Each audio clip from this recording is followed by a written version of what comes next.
batela mikongo. Yawe, Yawe, bemisa mikongo. Yawe, Yawe, batela mikongo.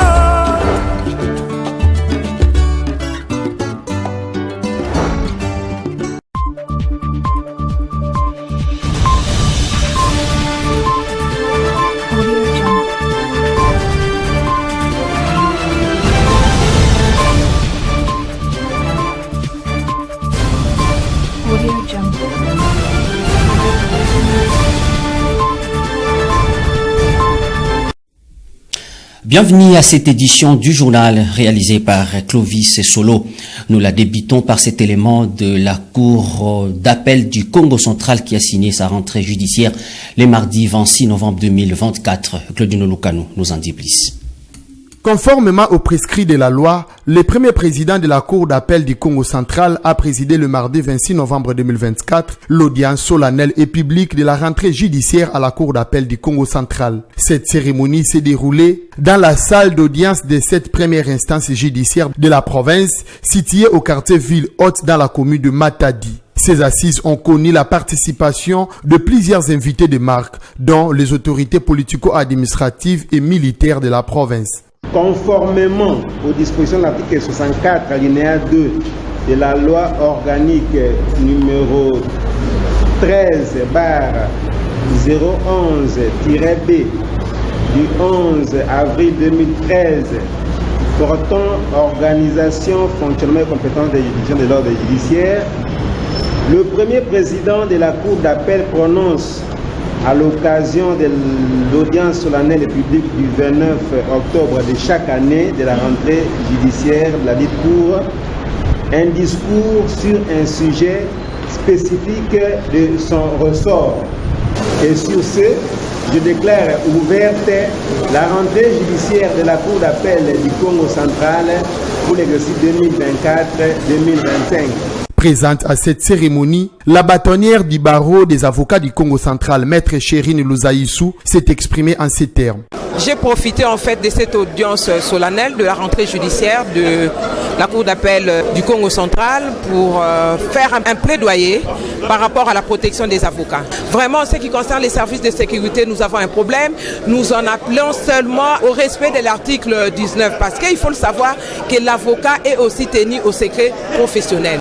Rappelons que les principaux objectifs de la rentrée judiciaire sont, entre autres, faire l'état des lieux, partager les informations à tous ceux qui animent les instances judiciaires et projeter la nouvelle année judiciaire. Changeons donc de chapitre. La ville de Boma était sous les eaux le mercredi 27 novembre 2024. La pluie qui s'est abattue sur elle a occasionné des inondations dans quelques quartiers dont Oni et Kimbangu et tant d'autres. Les détails dans ces commentaires. La ville portuaire de Boma est loin d'être épargnée des inondations en dépit du curage de la rivière Kalamou par les gouverneurs honoraires et les particuliers. La matinée du mercredi 27 novembre de l'année en cours n'était pas rose pour les Bomatraciens et Bomatraciennes. La pluie qui s'est abattue sur la ville a causé pas mal de dégâts dans plusieurs coins, dont les quartiers ONU, Kimbangu, à la hauteur du pont 4, celui appelé Petit Port et Pontville, pour ne citer que cela. Nous sollicitons les tirages des caniveaux bouchés. Ce sont ces eaux en provenance des Tercé, Kalamou et Congo Fitir qui se sont jetés ici. Cette famille a perdu plusieurs biens de valeur, nous confirme cette dame. Toute la maison est inondée. Nous avons tout perdu. Nous demandons aux autorités de nous venir en aide. En visite d'itinérance, la bourgmestre de la commune de Nzadi, trouvée au niveau du quartier communément appelé CAM 3, s'est exprimée. Elle a demandé à la population habitant les zones à risque de vider les lieux pour éviter les pires.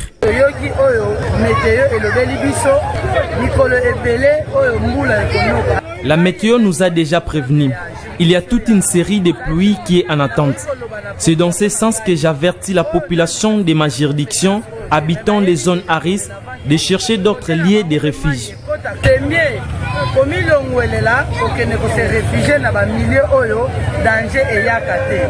Rappelons que les dernières inondations qui ont causé mort d'hommes et plusieurs dégâts matériels remontent aux années 2015 et 2016. Autre chose à présent, la route nationale numéro 16 reliant la province du Kwango et les Congo central dans son tronçon compris entre Popokabaka et Kisantu se trouve dans un état de délabrement très avancé. Les ressortissants de ces coins du Congo central plaident pour sa réhabilitation. Dodino Lukano revient. La dégradation des routes et des dessertes agricoles constitue un obstacle majeur pour de nombreux agriculteurs et les usagers, compromettant leur capacité à accéder à leurs terres et à transporter leurs récoltes. Ces routes essentielles pour le développement et la productivité agricole sont dans un état déplorable dans la province du Congo central, car de la route nationale numéro 16 dans son tronçon compris entre Kisantu et Popokabaka en passant par Kimvula qui risque de se couper en deux à cause des nids de poules parsemés le long de cette route et la présence d'une tête d'érosion. Les ressortissants de ces coins plaident pour sa rénovation. 3-4 pluies, si on n'arrange pas, ça sera une grande érosion.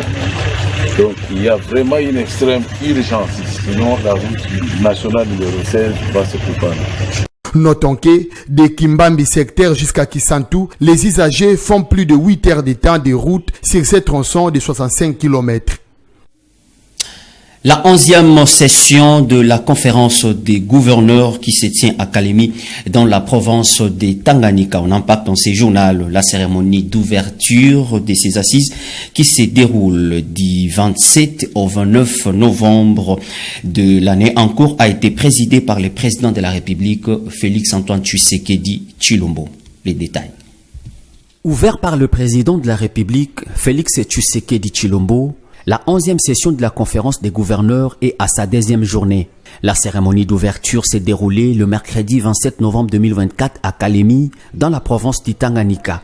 Elle a été marquée par une série de discours, notamment le mot de bienvenue lu par les gouverneurs du Tanganyika, le mot de soutien par la gouverneure de la province du Lualaba, Fifi Masuka Saini, et le mémorandum de gouverneurs par le chef de l'exécutif de la province de Lomami, Iron Van Kalombo. Le collectif de gouverneurs de province sollicite de votre haute autorité de poursuivre avec le moratoire en vue de protéger la fonction de gouverneur de province. Et là, c'est sur le plan politique, sur le plan financier. Le collectif de gouverneurs de province relève le non-paiement des frais d'installation des gouverneurs et vice-gouverneurs de province, le non-paiement des émoluments des conseillers communaux, le non-paiement de la rétrocession due aux institutions provinciales, le non-paiement de gouverneurs de province depuis la précédente législature. Sur le plan économique, le collectif de gouverneurs de province relève la non-effectivité de la Caisse nationale de péréquation. Les derniers discours étaient celui du président de la République Félix-Antoine Tshisekedi Tshilombo qui, dans son mot, a rassuré ses hôtes la prise en compte de leurs desiderata avant de prononcer son mot du lancement. Je vous dirai à propos du mémorandum que vous m'avez adressé que certaines réflexions sont en cours. J'ai bien compris vos desiderata et des instructions d'ailleurs seront données à ce sujet aux différents acteurs concernés pour apporter des réponses.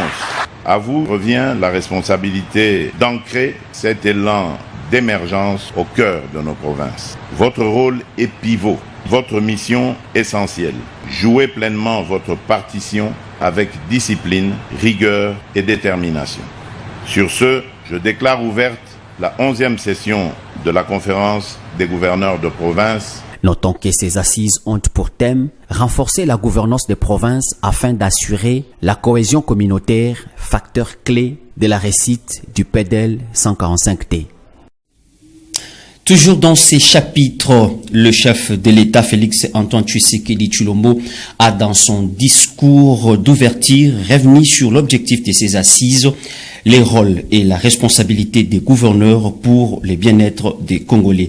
Les détails dans cet extrait choisi par votre rédaction. La conférence des gouverneurs de province a pour mission constitutionnelle et légale de formuler des avis et des recommandations sur les politiques à adopter et la législation à élaborer au niveau national. Par ce biais, elle contribue non seulement à la consolidation de l'unité nationale, mais également à l'harmonie entre le gouvernement central et les provinces. Chaque gouverneur doit véritablement s'engager à instaurer des pratiques qui privilégie la transparence, l'efficacité et le respect des biens publics. Ce n'est qu'au prix de cet effort que nous pourrons garantir un avenir prometteur pour nos provinces et renforcer le progrès de nos entités territoriales de base. Je souhaite que vous concentriez vos réflexions sur les thématiques suivantes. 1. La gouvernance responsable d'une province comme facteur clé du développement socio-économique.